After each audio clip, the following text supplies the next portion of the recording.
قبل بدء الفيديو، يوجد في هذا الفيديو مواضيع شائكة ومشاهد قد تكون لبعض الناس مزعجة. نحن لا نروج أو نتبنى هذه الأفكار بأي شكل كان، وأيضا هذا الفيديو للتوعية والكوميديا فقط، وأتمنى أن تستمتع بالفيديو.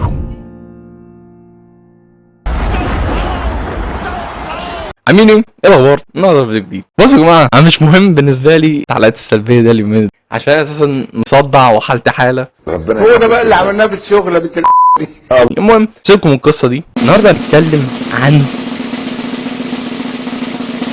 انا ليه بكره مسلسل لعبه الحبار او سكويد جيم اللي انت عايز تشوفه يعني.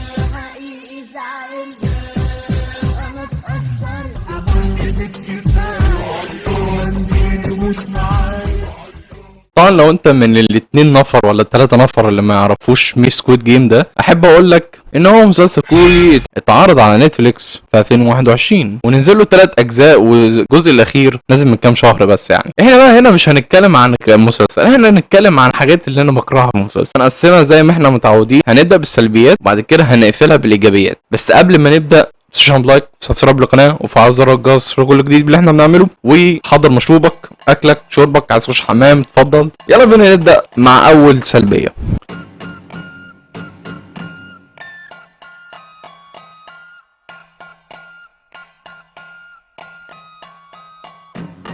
السلبيه الاولى الشخصيات المثليه والاجندات. طبعا يا جماعه احنا من ال10 سنين الاخرانيين حسينا ان في يعني كميه اجندات بتيجي في وشنا كده، تمام، من الناس بتوع العجل وحقوق المراه والافريكان مش عارفه ايه، والناس اللي بتعبد الشجره وبتعبد الخياره. في حاجات كتير قوي حصلت في ال10 سنين اللي فاتوا، من ضمنها الاجندات بتظهر في كرتونات، بتظهر في مسلسلات، بتظهر في افلام، حتى هنا عندنا بدا يظهر حاجات زي كده. ولكن ان ما زالت الحاجه دي غلط. محدش يجي ويقول لي اصل ده مسلسل اجنبي. لا حبيبي، ما هو نفس غلط، وانت كمان بتتكلم على منصه قذره، تمام، فهو لازم حد يقف وقفه ويتكلم. المهم الموسم الاول ظهرت الشخصيات دي ولكن بشكل عابر شويه، وظهرت تاني الجزء الاخير ولكن المره دي ظهرت بشكل اللاعب اللي هو اللاعب هيون جو، اللاعب رقم 120،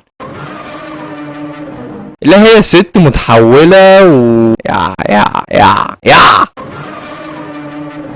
وهي المفروض عايزه تاخد فلوس من اللعبه عشان تكمل وتاكد راحه الخراريه بتاعتها. وظهور العجل ده بالنسبه لي في نتفليكس مش شيء جديد، يعتبر كل مسلسلات نتفليكس وفي ناس تانية بدات تظهر زي شركه ديزني وشركات تانية اخرى بدات تعمل حوار اجندات. انا بكره حوار اجندات، تمام. يعني مثلا مسلسل ماشي زي الفل، تمام، تلاقي الشخصيه دي قدامك تسال نفسك هو ايه اللي يخليه اخسر هنا في الشخصيه دي؟ لو فجاه ما لقيتهاش في المسلسل هل هيتغير حاجه؟ لا مش هيتغير. لو جيت قلت لي اصل هو بيقول لك عامه العالم وعامه الشعب، عامه الشعب مش كده. حتى لو في كتير انت ما ينفعش تظهرها. فانا متاكد ان نتفليكس كان ليها يد في حوار ان هي تحط الشخصيات دي غصب واقتدار. دي كان اول سلبيه معانا. نيجي للسلبيه الثانيه.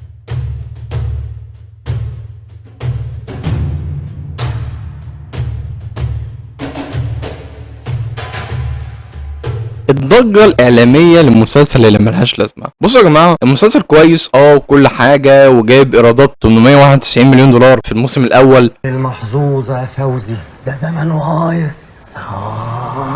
وحققت نجاح عالمي في نتفليكس، فاهم؟ الدنيا بقى بدأت تنجذب لنتفليكس. ولكن زي ما احنا عارفين كلنا، يعني مش لازم اقول لك يعني، ان نتفليكس دي شركه عقيره، فالضجه الاعلاميه دي مش بتكون للمسلسل فقط، ده بيكون للمنصه. ممكن الكاست بتاع المسلسل ممكن يجيله اعمال بعد كده في بلده او بلد غيره. بالتالي انا شايف ان كذا حاجه بتخلي سكويد جيم في حاجات كتير غلط، من فكر معين في المسلسل والاجندات زي ما احنا قلنا، وفي نفس الوقت كل اللي انا بقوله لك ده من عنف الاستغلال لحاجات زي كده. وتخيل معايا بقى نتفليكس حاطه التصنيف العمري بتاعها 17 سنه، يعني انت بتستهبل ولا بتصعبط ولا ونيجي للنقط السلبيه. المعجبين بتوع المسلسل هم اللي حاطينها.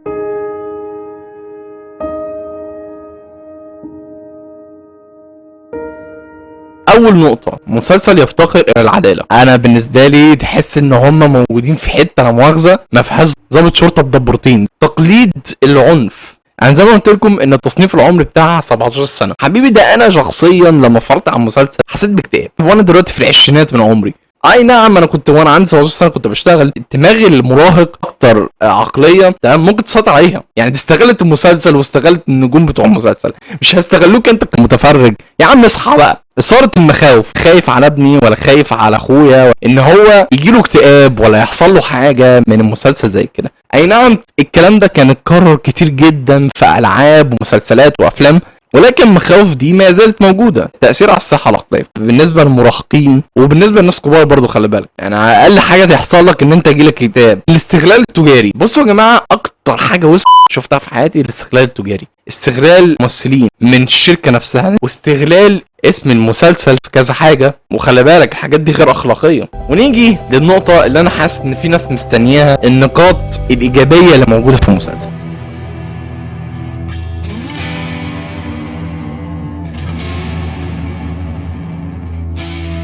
نيجي للنقط الايجابيه اللي موجوده في المسلسل.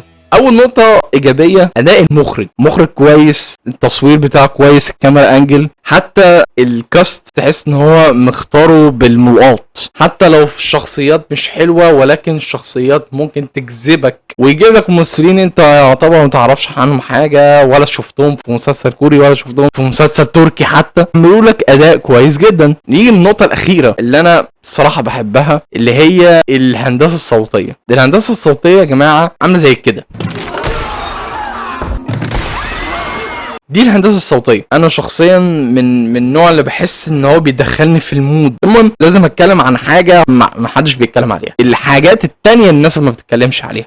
يعني كل مره لما اتفرج على فيديو او اي حاجه يقول لك المسلسل كان حلو جدا واديله 10 من 10 و1000 من 10. ليه؟ زي ما في حاجات حلوه في حاجات وحشه. في ناس ما بتقولش حاجات الوحشه، فعشان كده ده دوري بقى، وده رايي الشخصي، مش لازم يكون راي مسلم. في لو انت عندك راي اتفضل قوله في التعليقات، انا ما عنديش مشاكل. انا شخص عادي جدا بقول رايي كمشاهد.